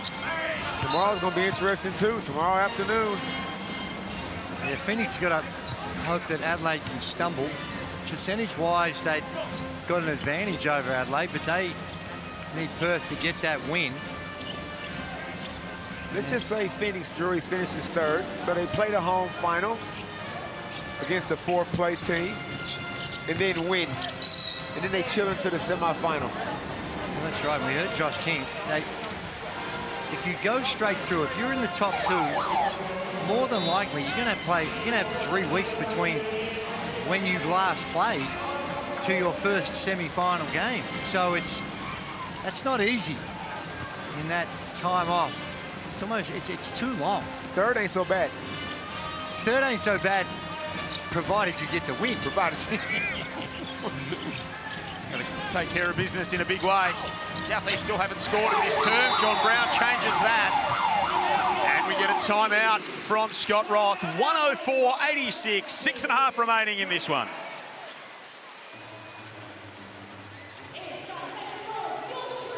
$18 points the spread, just on that Perth-Sydney game tomorrow, as I mentioned earlier. No Ben Henschel, no Dylan Windler for Perth in that game. Wildcats confirming that neither of their stars will suit up tomorrow. Of course, we didn't see Ben Henschel last night. We saw David Dukes Jr. Yes, we did. We did see him, and it was good to see him back out there. Got a little bit of rust, obviously, but he's going to be a welcome addition when it gets real. And with no Dylan Windler, Sydney Kings go in as favorites. Even with Dylan Windler, I was saying Sydney was going in as favorites. The Wildcats have had to deal with injuries throughout the course of the season, and they've marshaled their troops superbly across the course of this campaign. 20-11 after their win last night. Sydney 22-9 going into tomorrow's game. Adelaide top of the tree at 23-9. You know what I'm curious about, JP? How many times has the Tasmania JackJumpers scored 100 points this season? Now, they got 86. Normally, they will win a game 3 times. Normally, they can win a game with this score right now, 86 points. But you are not beating the Southeast Melbourne Phoenix on a regular basis in a series, only being able to score. If you're going to beat them 2 times, you're going to have to score 100 points both of those times, I'm saying. So that Mitsubishi Motors live ladder, it means tomorrow the Sydney Kings do beat Perth. They will go to the top of the table in that all-important game. Strip here from Sobey. Takes it all the way in for the jam. It's more important it's important for both, but the Wildcats have not locked up a top 4 spot. Melbourne United get a couple of wins and Perth lose. And there's a career high, I believe, for Majuk Deng. It is indeed. 31 points, game 280 in his career. And he hits a new high watermark in his career. He's put together a superb season. And a great game tonight as Glover hits one from outside. Angus Glover with 7 made triples. We've seen him get hot in here before. This ain't the first time that Angus has pulled out some shooting exploits like this. No, and he's done it on the biggest stage in a grand final series for the Sydney Kings. Luke Lewis with a tough take. Able to nestle that one in. I like his poise. He doesn't take rush shots when he gets in there. He's got a calmness about him. Sobey hooking. Sobey hook juke. 111.91. There's that Angus Glover shot chart. 7 of 10. All of his shots coming from beyond the arc. His career best in terms of three-point makes is 8. His career best in terms of attempts is 12. So there's still time to break new ground on both fronts. I think he knows it too. He's called for the foul on that play. No, in fact, Foul on Aaliyah, who's just checked back into the game. So Glover with 21, Sobey's got 14, Malik Lewis has 15 on 7 of 8 shooting. Majukdeng with 31 on 10 of 13 shooting for Tassie, 7 rebounds, 3 assists. Josh Bannon's got 15, 10 and 3. And Drew, the Jackies are shooting 51%, got 91 points, and they down 20. Yeah, that's right. That's because they're giving up 58% and 47% three-point shooting. Deng with another. Gets that to go. 34 for Majukdeng.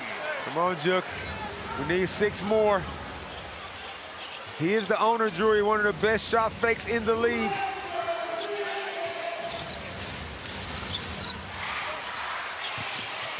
Nathan Sobey exploding to the rack and laying it home.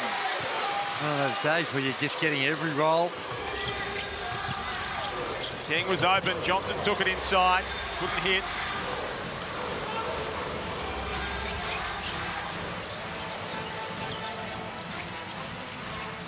Four minutes and 10 seconds to go. Southeast Melbourne looking for a 22nd win of the campaign. Tell you what, although it's a 19-point lead right now, but there's a technical foul by Malik Lewis as well. First foul is White 33 for a push on the rebound, and we have a technical foul. Had a few choice words. But if I'm the Perth Wildcats or Melbourne United are the ones that are potentially in that 5th place, I'm seeing enough out here that it still worries me. from the JackJumpers. Particularly from a matchup perspective for Melbourne. Yeah, because as you mentioned, they're shooting the ball well. They've got some weapons. If Majukdeng can keep this going, and Johnson's had a downer here this evening, but him, Marshall, if they all get clicking in that one sudden death game, that's a scary proposition. Drew, styles make fights. And this style right here, the Phoenix pose, they're different. But you get somebody that plays a more methodical brand of basketball, Melbourne United, a little bit slower, and all of a sudden, the Jackies that's in their wheelhouse.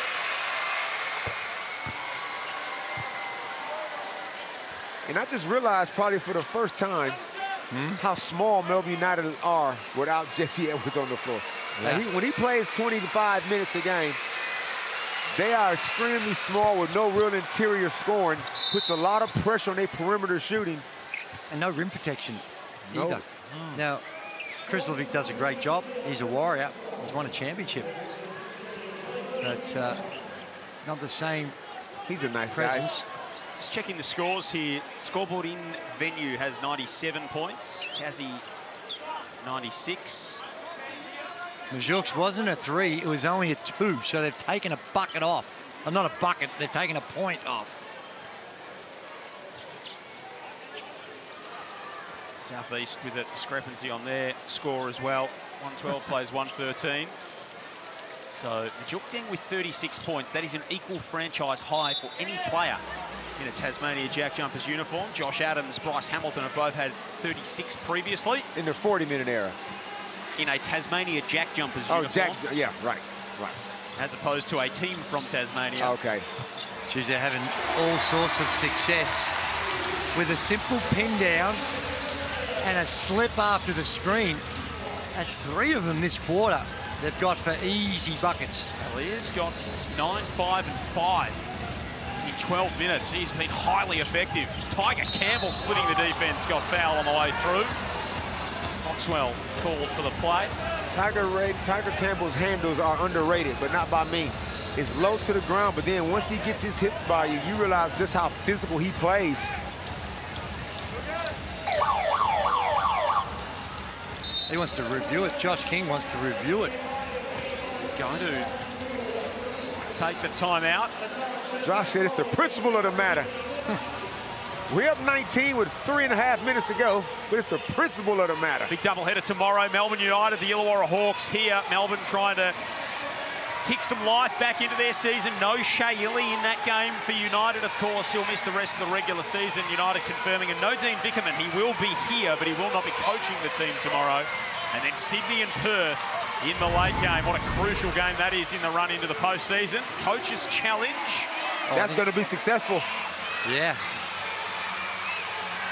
So the call was on Foxwell. Yeah, that's got to be successful. Pretty clearly only got a piece of... Was it on Foxwell or Malik Lewis? It would have been Malik Lewis's 5th foul had it been on Lewis, so... It was on Foxwell nonetheless. It's a successful coach's challenge for the South East Melbourne Phoenix. South East Melbourne now only 1 point away from an equal franchise high in terms of an opposition score for the Tasmania JackJumpers. Josh King, cantankerous the way he's gone about it, Joel. He's got a nice lead and he's just everything's frustrating him still. He's energised nonetheless. It's who he is. He is a vociferous personality, is our man. Oh, hello. On the sideline. You took my cantankerous and you went one more. I would ABC and you coming out. I would say I just slid in there with a bet that matched yours, but that's okay. Speaking of, you've been on the national broadcaster more recently than me, my man, so a little bit of offsiders action for you. 19 points for the South East Melbourne Phoenix is their lead. Sobey, yes, that is pure. Josh King screaming at us that he thinks we've got whistles and we can blow fouls. We don't exert that kind of influence. Ketchalia is having a great game. Just a super pass on that last possession as well. Both ends, he's had an impact. Just chatting away to James Boyer at the moment. It's Josh King. And/or you, Andrew Gaze, throughout the course of the evening. Nick Marshall taking it upstairs, laying that one home. And Tassie are going to raise the bat here. 2.5 left. They've got 98. We have had 216 points scored in this game. If you come here looking for defense, you've come to the wrong place. Yes. Yeah, next arena over, I think. Lewis from straight away. That won't fall. Highest score Tassie has conceded in their franchise history. They've been a defensive team under Scott Roth. Anthony Drimmick gives them 100 points for the 4th time this season. 219 points between these two teams. They better get Juk 4 more points. Somebody got to recognize the situation. 36 he's got thus far. Takeaway for Sobey. 14 turnovers for the Jackies on the game.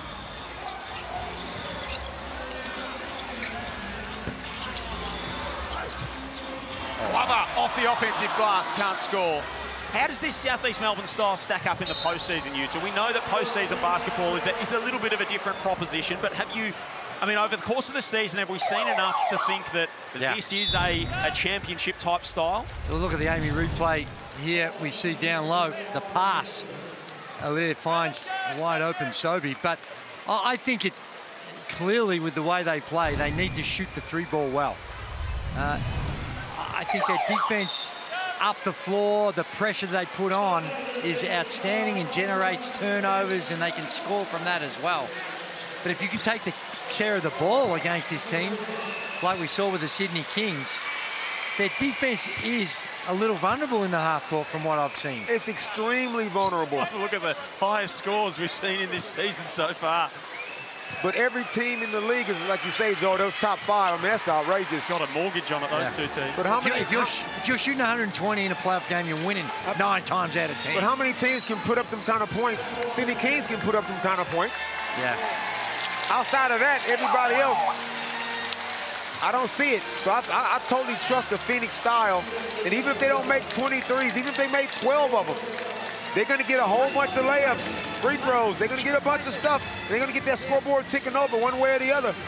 Some very facetious type clapping going on by Josh King. Yes. Oh, look at that. Saying you real. He seems to think that one particular official is not giving his team the benefit of the doubt. And that's what he's been trying to express that view to us. Yes, and he's imbuing the locals with that perspective as well at the moment, turning around to them at every opportunity that he gets. They lead by 16.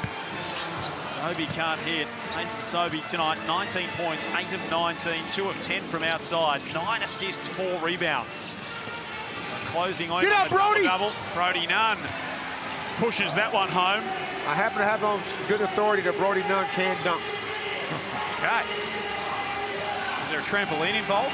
No, he got some strong legs. This Phoenix crowd on their feet, they've got every reason to be. An offensive showcase again for the team from southeast Melbourne. 118 points. And Joe, they finished the season with a throwdown. Yep, next Thursday. This place is going to be lively. We can just put the little brother tag, we can just put that to bed. That's over with. We had some fun with it. It was fun while it lasted. That little brother thing is over as far as I'm concerned. They put it to bed in the throwdown earlier this season. Chalia rattles in the first. He's been really good tonight. 10 points, 5 rebounds, 6 assists. There's potentially so much at stake in that throwdown. Melbourne United trying to get up into that top 4. Phoenix trying to get into the top 2. Should be a beauty. Jostling to be done at the top of the table, that is for sure. Southeast Melbourne have gone past 120 again for the 4th time this season. No time between the shot and the game clock. Luke Rosendale out there, Pat Ryan, Daniel Foster. Paul Rosendale's going to tee one up here. He misses. Rebound to Woodhill. And the Southeast Melbourne Phoenix do a number on the Tasmania JackJumpers. A franchise record type number, 120 points. The most the Jackies have given up in their time in this competition. And it is another scary sign of what a postseason buzzsaw this Southeast Melbourne team could be. Southeast Melbourne Phoenix are ready for the playoffs. They're just, I don't know what they're doing these last couple games. I guess they just got to, it's better than training, but they're playoff ready right now. They got the style, they got the shooting, everybody's healthy. They are going to be a tough beat in the series. 67 points in the first half for Southeast Melbourne. Tassie came home with a wet sail as well. 48 in that second half for them, so 104, their 4th 100-point game of the season. It was a shooting display after going 8 of 40 last time out from outside the arc. Drewy, they go 20 of 46 tonight, the Phoenix. Yeah, and they tape it, they fell off in the second half, but 46 three-point field goal attempts is a lot when you've only had 79 in total. So more than half the shots are coming from the three-point line, but when you're shooting it at that clip, you have no problems with that type of discrepancy. No, they've only made more three-pointers in one game so far in their franchise history. It was a couple of weeks ago against the Cairns Taipans, they made 21, so getting it done at a high rate in that part of the game. They force 16 turnovers, 10 extra field goal attempts for Southeast Melbourne. They dominate the math equation, they do it again, and they do it in style. 120 to 104. Let's get to Felix, who's with Nathan Sobey. Thank you, Joe. I mean, with Sobes, mate, the performance that you guys put in here time and time again. Oh, here we go.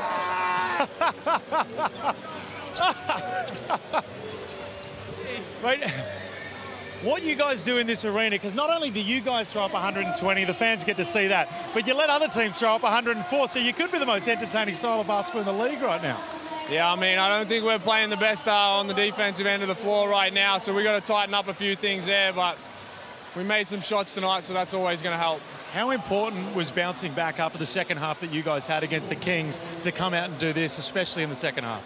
Yeah, I mean, right now it's about winning games, and we came in here with the right attitude. Obviously, ups and downs of the game, but being able to stick with it, they got off to a good start. Being able to come back from that and kind of weather the storm from there, it was good for us. Now, series basketball is not far away from you guys in the finals, which you're locked in for.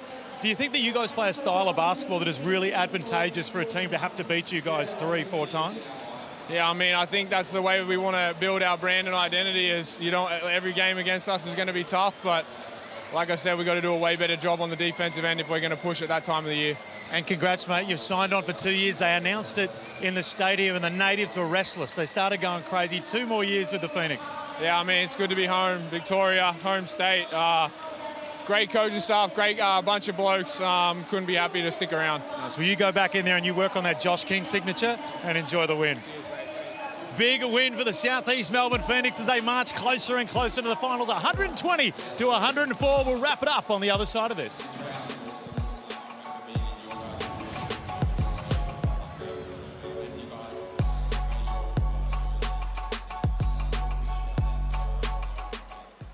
Congratulations once again. Well, great win by the boys against the Tassie JackJumpers. 1 more game to go of the season proper and then on to finals. So all the best. Thanks for joining us. Thanks, guys. Once again, Angus, Glover, everyone, as we mentioned, we've got finals to come, of course, after our program. If you're not doing anything, we'd like to have as many of you there as we can because we love a good old-fashioned throwdown. And, of course, we love all of our members and our fans. So make sure you stay up to date because finals info will come. That's already locked in. Of course, stay tuned wherever you are.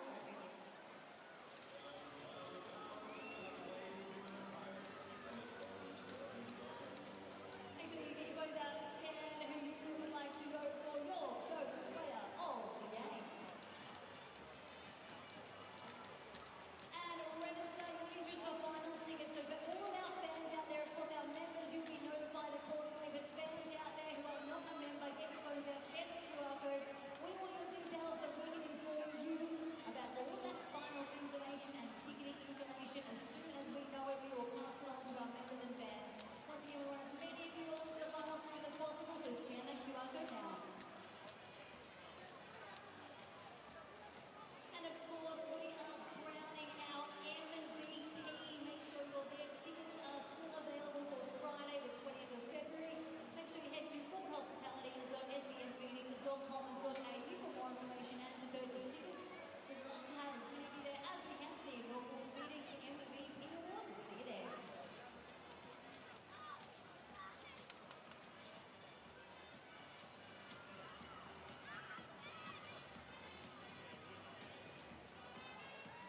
And once again, a big happy Valentine's Day to all of our fans out there. Make sure you take a look up at the screen. We've got a special Valentine's message, some Valentine's Day cards from our players to you. So check it out.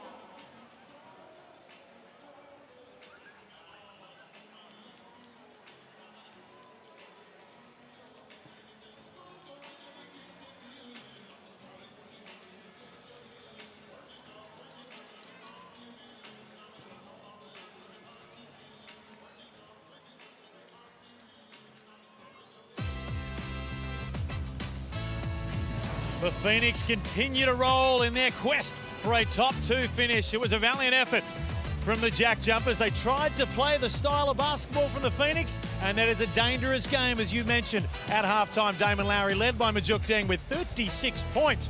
Wasn't enough. And look at that, the Phoenix still sitting in 3rd, but still in the hunt for a top 2 spot. Yeah, the Tasmania JackJumpers scored 104 points at 52% and took an almighty L. Because the Southeast Melbourne Phoenix style is a style that you don't want to play with. You can't let them play their way. You got to slow them down. They're not going to shoot every game like that, but they're going to still take those attempts, and why play with fire? Right now, the Tasmanian JackJumpers probably figured, what the hell, we already got 6 spots sewn up. Let's see what can happen. Well, we just found out what happened. Yeah, I think you got to give the Phoenix a lot of credit because they forced them into that style of play early on. Majuk Deng with 20 points in the first half. It was almost like fool's gold, though, because there were a lot of early shots and they were running with them, and it looked like they were able to do it. But when you look at the overall scores, 61 bench points for the Phoenix. So almost a little over half their points come from their bench, and only 22 came at the other end for the JackJumpers. But this game tomorrow means a hell of a lot for Melbourne United. Unfortunately for the defending champs, ta-da! they're looking towards next year. And dare I say it, Damon, Melbourne United the energy was pumping here. They're going crazy. They put 120 points on the board. Melbourne United right now, the little brother.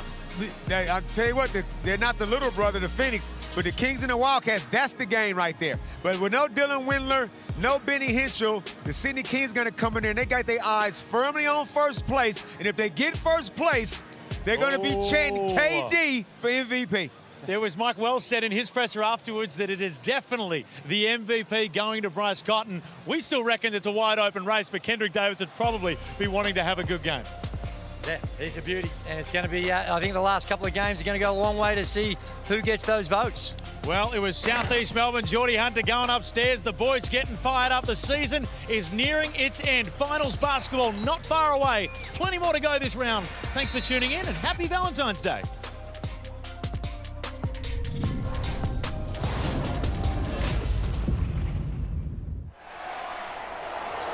This program is brought to you by Hungry Jack's and Bunnings Warehouse.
We've only got one light.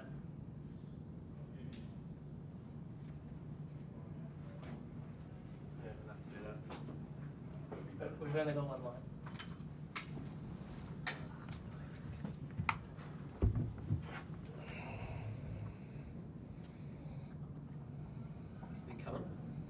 Wow, it's really dark. Does it? It goes second. No. Press to channel 1, press to channel 1, check. Oh, sorry, that's 2.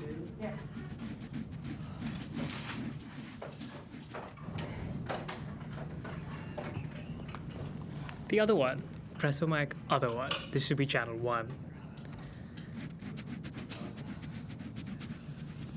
Cool. Thank you.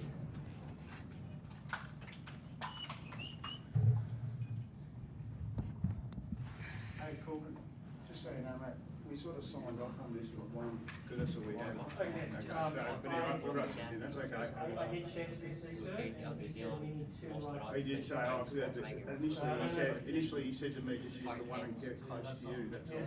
That's okay, all good. We'll know for tomorrow. Tiger Campbell from 9-6-10. Okay. What he's most likely to him since Russ Hamilton went down. It's green and this is pink, this side. So yeah.